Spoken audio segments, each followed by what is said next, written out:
अब क्या था, जब इन दोनों का आपस में बातचीत होना शुरू हो गई तो दोनों ने एक-दूसरे को पसंद करना भी शुरू कर दिया। अब जैसे-जैसे शैलेश मुझसे बात करता था, अब इन दोनों का मिलना-जुलना भी शुरू हो गया और इन आप अब ये चोरी-छुपे जो है मिलने-जुलने भी लगे। अब एक दिन क्या होता है, शैलेश और ये जो दीपिका होती है, दोस्तों नाम चेंज कर दिया गया है और अब ये दीपिका और शैलेश जो हैं वो जो पति होता है, चिंटू, उसको खत्म करने की साजिश बनाते हैं और ये अपने प्रेमी के साथ मिलकर पति का वो हाल करती है, जो कि आपको आज की कहानी में पता चलने वाला है। तो राधे-राधे, आदाब, सत श्री अकाल, नमस्कार। आप लोगों का मेरे यूट्यूब चैनल में बहुत ज़्यादा हार्दिक अभिनंदन है। आप सब कैसे हो? आई होप आप सब बहुत ही अच्छे से होंगे। तो आज की कहानी जो है वो आप पूरी सुनना, तभी आपको पता चलेगा। आज की कहानी जो है वो उत्तर प्रदेश के मैनपुरी की है, जहाँ पे एक परिवार रहता है। परिवार में पति-पत्नी है और अच्छे खासे उनकी ज़िंदगी चली हुई है, कोई दिक्कत, कोई परेशानी नहीं है। अब क्या होता है, क्योंकि दोस्तों आजकल जो है वो सोशल मीडिया का ज़माना है। आजकल हर कोई इंसान जो है वो वायरल होना चाहता है, इंस्टाग्राम पे चाहे यूट्यूब पे। तो जो इसकी पत्नी होती है, पत्नी का नाम दीपिका होता है। मैं एक बार फिर से बता दूँ आपको कि नाम जो है वो बदल दिए गए हैं और ये जो पति होता है, इसका नाम चिंटू होता है। ये अच्छे खासे से रह रहे होते हैं। ये जो पत्नी दीपिका होती है, इंस्टाग्राम पे वीडियो, रील्स वगैरह देखती रहती हैं, तो इसकी दोस्ती जो है वो एक लड़के के साथ हो जाती है। इसका नाम शैलेश होता है। अब शैलेश और दीपिका दोनों इंस्टाग्राम पे चैटिंग करते थे। चैटिंग करते-करते जो है वो इनकी बात आगे होने लगी, इन दोनों में जो है वो दोस्ती होने लगी। अब करीब ये 2025 चल रहा है, 2023 की बात है जब इनकी दोनों की जो है वो इंस्टाग्राम पे दोस्ती हुई थी। जैसे-जैसे समय आगे बढ़ता जाता है, इन दोनों का रिश्ता और गहरा होता जाता है। अब ये दोनों जो है वो एक-दूसरे के साथ रहने की ठान लेते हैं कि अगर जिएँगे तो साथ, मरेंगे तो साथ। लेकिन अ, अब किया क्या जाए, क्योंकि ये दोनों जो थे वो शादीशुदा थे, दीपिका और चिंटू जो थे वो पति-पत्नी थे। अब ये जो है वो अब क्योंकि दोस्तों आपको पता है कि जब से मुस्कान का और सौरभ का जो है वो हत्याकांड हुआ है मेरठ में, तब से आए दिन नई-नई कहानियाँ शुरू हो रही हैं और पत्नियाँ जो हैं उनको न जाने क्या हो गया है। ये भी कुछ इस तरीके की जो है वो कहानी रच डालती है, अपने प्रेमी के साथ मिल कर के। जो प्रेमी शैलेश होता है, ये दोनों जो हैं वो एक योजना बनाते हैं, जिसमें ये शैलेश जो है वो अपने दोस्त को भी शामिल कर लेता है और जब ये दोस्त को शामिल कर लेते हैं तो उस योजना के तहत दोस्तों क्या होता है कि ये चिंटू जो है, ये इन दोनों की जो तीनों की एक आपस की सीक्रेट की योजना होती है। अब चिंटू जो है वो घर से गायब हो जाता है। 31 मार्च 2025 को चिंटू घर से गायब हो जाता है। लेकिन काफ़ी टाइम बीत जाता है और साथ में जो पत्नी होती है दीपिका, वो भी घर से गायब हो जाती है। क्योंकि घर पे जो है वो पीछे चिंटू के घर में उसका भाई है और उसकी भाभी भी है। तो भाई जो है वो बड़ा है और भाई-भाभी दोनों बड़े हैं। अब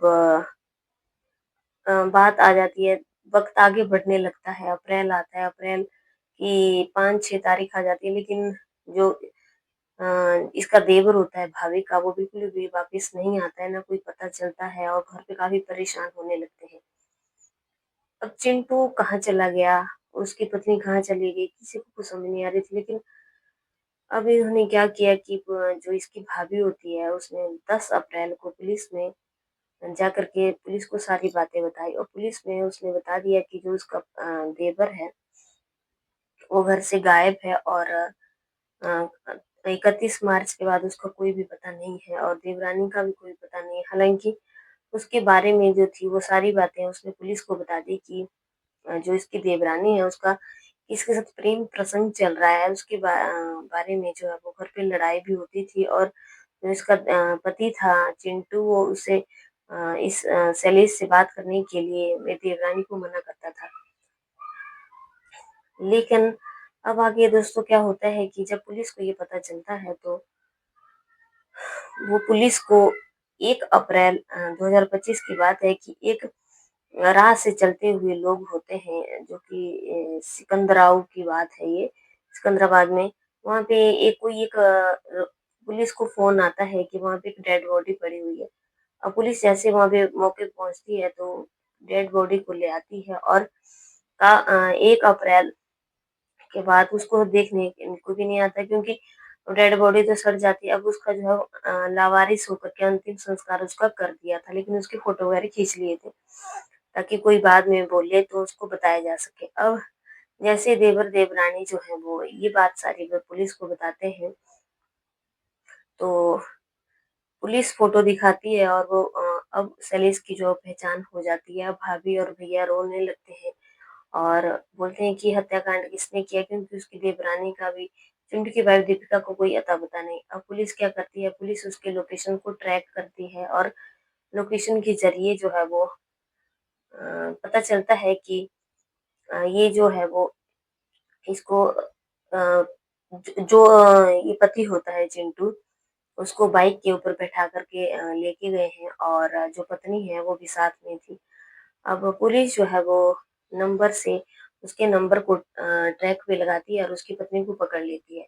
अब पत्नी से सारी पूछताछ की जाती है, लेकिन पत्नी जो है वो अपना जुर्म कबूल नहीं करती है और पुलिस की काफ़ी मशक्कत के बाद जो है वो पत्नी सारी कहानी बताती है कि उसकी सेलिस के साथ जो है वो बहुत ज़्यादा अच्छी जान-पहचान हो गई थी इंस्टाग्राम के ज़रिए और इन दोनों में जो है वो प्रेम-प्यार होने लग जाता है और ये एक-दूसरे के साथ रहने की कस्में खा लेते हैं। लेकिन रास्ते पति रोड़ा बन रहा था तो इसने क्या किया कि अपने प्रेमी के साथ मिल कर के इसको एक कमरे में ले जाते हैं जहाँ पे उसको खूब सारी बियर पिलाई जाती है, उसमें उसकी पत्नी होती है और साथ में जो है वो उसका प्रेमी होता है और साथ में प्रेमी का एक दोस्त होता है। और जब इसको बहुत सारी बियर पिला देते हैं तो ये बेहोश हो जाता है और पत्थर से कुचल-कुचल करके इसको ख़त्म कर दिया जाता है और फिर इसकी बॉडी को एक प्लास्टिक की पॉलीथीन में बंद करके रोड पे फेंक दिया जाता है, सिकंदराव के पास जो है वो ताकि एक रोड पे जो है वो एक हादसा लगे। लेकिन पुलिस जो है दोस्तों पुलिस की पहुँच बहुत ज़्यादा है। अब जब पुलिस और बाकी सारे लोग ये बातें सुनते हैं, उनके पैरों तले ज़मीन खिसक जाती है। लेकिन अब क्या था कि चिंटू जो था वो ये दुनिया छोड़ कर के जा चुका था और पुलिस जब इनके बयान के आधार पे इनको पकड़ लेती है और इनको अरेस्ट करके जेल में डाल देती है। लेकिन दोस्तों जो कुछ हुआ बहुत ज़्यादा गलत हुआ। किसी इंसान को जान से मारने का कोई भी हक नहीं है। बाकी आपको कहानी कैसी लगी आप ज़रूर बताना। कल की कहानी में आप लोगों से फिर से मिलूँगी। तो बने रहिए मेरे वीडियो में। जय हिंद, जय भारत।